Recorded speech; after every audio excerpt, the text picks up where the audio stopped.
Assalamualaikum warahmatullahi wabarakatuh. Perkenalkan, kami dari kelompok 8 ingin mempresentasikan hasil diskusi bahasa Indonesia.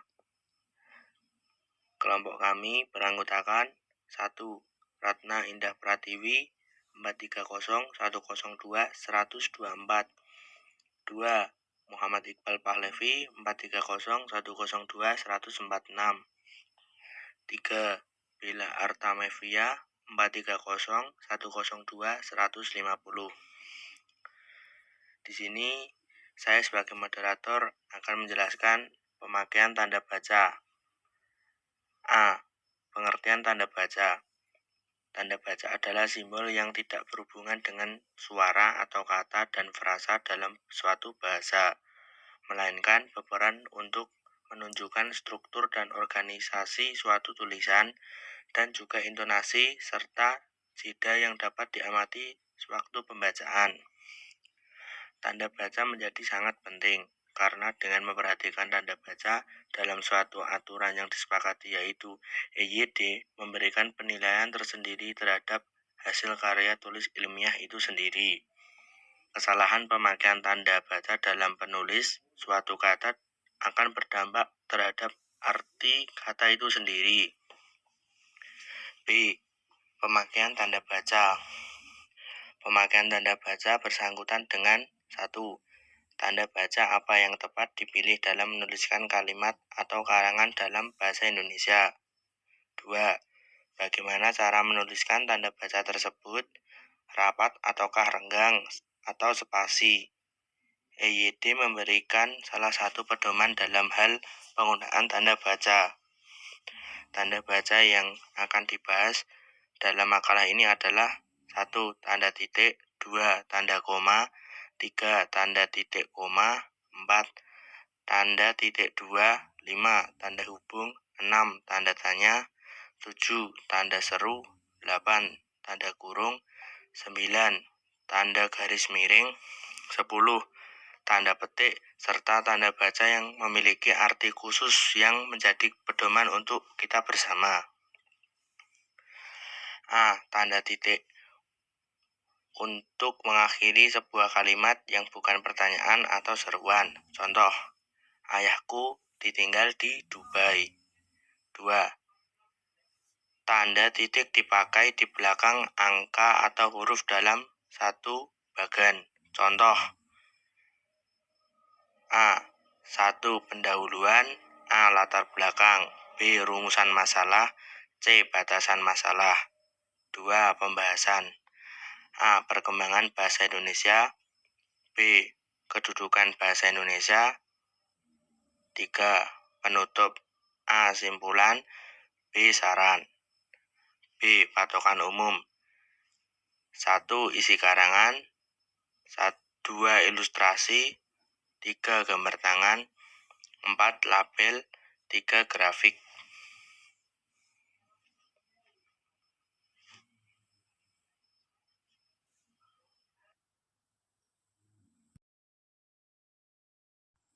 Selanjutnya, D. Tanda koma. 1.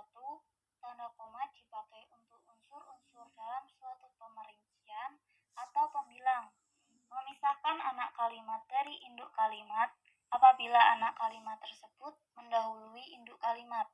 Contoh, studio tersebut tersedia berupa gitar, drum, dan bass. 2. Tanda koma dipakai untuk memisahkan anak kalimat yang mendahului induk kalimatnya. Contoh, saya akan datang jika tidak turun hujan. 3. Tanda koma dipakai sebelum dan atau sesudah kata seru seperti oh, ya, wah, aduh, atau hai, dan kata yang dipakai sebagai sapaan seperti bu, dik, atau nak. Contoh, wah, pemandangannya bagus sekali. 2. Dia akan datang besok, Bu. 4. Tanda koma dipakai untuk memisahkan petikan langsung dari bagian lain dalam kalimat. Contoh, 1. Apabila keliru memilih bidang spesialisasi, usaha tidak dapat melaju. 2. Jangan buang sampah sembarangan. kata Rudi. 5. Tanda koma dipakai di antara nama orang dan singkatan gelar akademik yang mengikutinya untuk membedakannya dari singkatan nama diri, keluarga, atau marga. Contoh, Nyonya Fatimah, SPD, MA. C. Tanda seru. Tanda seru dipakai untuk mengakhiri ungkapan atau pernyataan yang berupa seruan atau perintah yang menggambarkan kesungguhan, ketidakpercayaan, atau emosi yang kuat. Contoh, jangan letakkan benda itu di depan saya. D. Tanda titik koma. 1.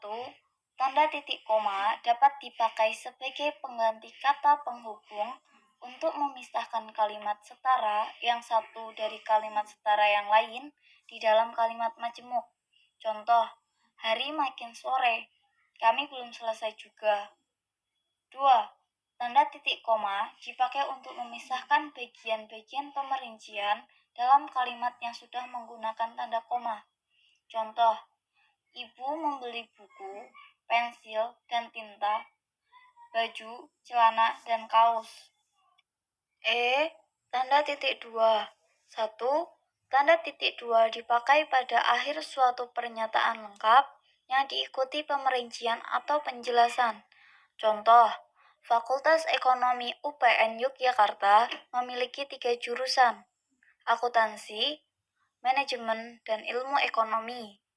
2. Tanda titik 2 dipakai sesudah kata atau ungkapan yang memerlukan perincian. Contoh, Ketua Ahmad Syaiful, Sekretaris Siti Fatimah, Bendahara Linda Pertiwi. 3. Tanda titik 2 dipakai dalam naskah drama sesudah kata yang menunjukkan pelaku dalam percakapan. Contoh, Rina, kapan kamu akan pergi ke Bandung? Rudi, minggu depan. F. Tanda hubung. 1. Tanda hubung dipakai untuk menyambung unsur kata ulang. Contoh, anak-anak kelaparan di negara Afrika adalah akibat globalisasi. 2.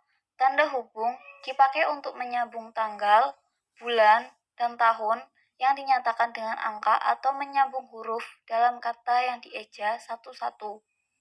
Contoh, tanggal 19, bulan 12, tahun 2017.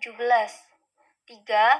Tanda hubung dipakai untuk merangkai unsur bahasa Indonesia dengan unsur bahasa daerah atau bahasa asing. Contoh, di Peking.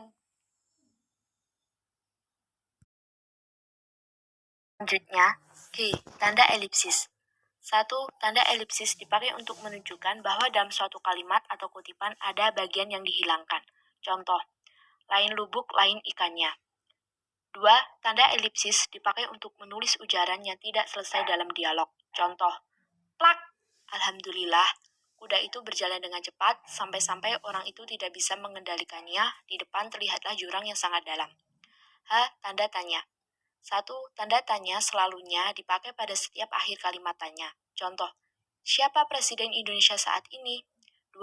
Tanda tanya yang dipakai dan diletakkan di dalam tanda kurung menyatakan bahwa kalimat yang dimaksud disangsikan atau kurang dapat dibuktikan kebenarannya. Contoh, di Indonesia terdapat 740 bahasa daerah. I. Tanda kurung. 1. Tanda kurung dipakai untuk mengapit tambahan keterangan atau penjelasan. Contoh, warga baru itu belum memiliki KTP, dalam kurung kartu tanda penduduk.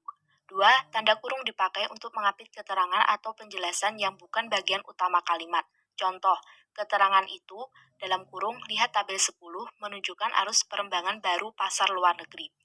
C. Tanda kurung siku. 1. Tanda kurung siku dipakai untuk mengapit huruf, kata atau kalimat kata sebagai koreksi atau tambahan pada akhir kalimat atau bagian kalimat yang ditulis orang lain.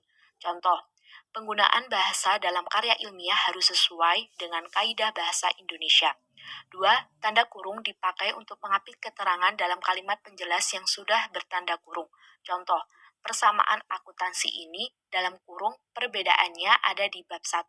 Lihat halaman 38-40. Perlu dipelajari di sini.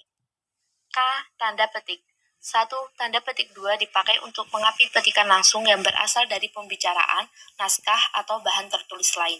Contoh, tutup jendela sekarang, perintah ayah. 2.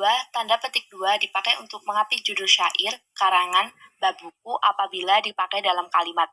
Contoh, Pasal 36 Undang-Undang Dasar 1945 berbunyi, bahasa negara adalah bahasa Indonesia. 3. Tanda petik 2 dipakai untuk mengapit istilah kalimat yang kurang dikenal atau mempunyai arti khusus. Contoh, dilarang memberikan amplop kepada petugas. L. Tanda petik tunggal. 1. Tanda petik tunggal dipakai untuk mengapit petikan yang tersusun di dalam petikan lain. Contoh, dia bilang padaku, jangan kau ganggu dia, seketika itu aku ingin mengingatkannya kembali, ujar Andi. 2. Tanda petik tunggal dipakai untuk mengapit makna, terjemahan, atau penjelasan kata atau ungkapan. Contoh, noken, tas khas Papua. M. Tanda garis miring. 1. Tanda garis miring dipakai dalam nomor surat, nomor pada alamat, dan penandaan masa 1 tahun yang terbagi dalam 2 tahun takwim. Contoh, nomor 9 garis miring UM garis miring 4 garis miring 2016. Jalan Anggrek 2 garis miring 18. Tahun ajaran 2016 garis miring 2017. 2. Tanda garis miring dipakai sebagai pengganti kata dan atau serta setiap. Contoh, harganya Rp2.500 per buah. Dalam kurung, harganya Rp2.500 setiap buah. N. Tanda penyingkat apostrof. Tanda apostrof menunjukkan penghilangan bagian kata atau bagian angka tahun dalam konteks tertentu. Contoh, dia akan kutemui. Kan sama dengan akan. O. Tanda pisah. 1. Tanda pisah dapat dipakai untuk membatasi penyisipan kata atau kalimat yang memberikan penjelasan di luar bangun kalimat. Contoh, kemerdekaan bangsa itu saya yakin akan tercapai diperjuangkan oleh bangsa itu sendiri. 2. Tanda pisah dipakai juga untuk menegaskan adanya keterangan aposisi atau keterangan lain. Contoh, rangkaian temuan ini evolusi, teori kenisbian, dan kini juga pembelahan atom telah mengubah persepsi kita tentang alam semesta. 3. Tanda pisah dipakai antara dua bilangan, tanggal, atau tempat yang berarti sampai ke atau sampai dengan. Contoh, 1910 sampai dengan 1945. Jakarta sampai ke Bandung. Sekian presentasi kelompok 6. Atas segala kekurangannya kami mohon maaf dan kami ucapkan terima kasih. Wassalamualaikum warahmatullahi wabarakatuh.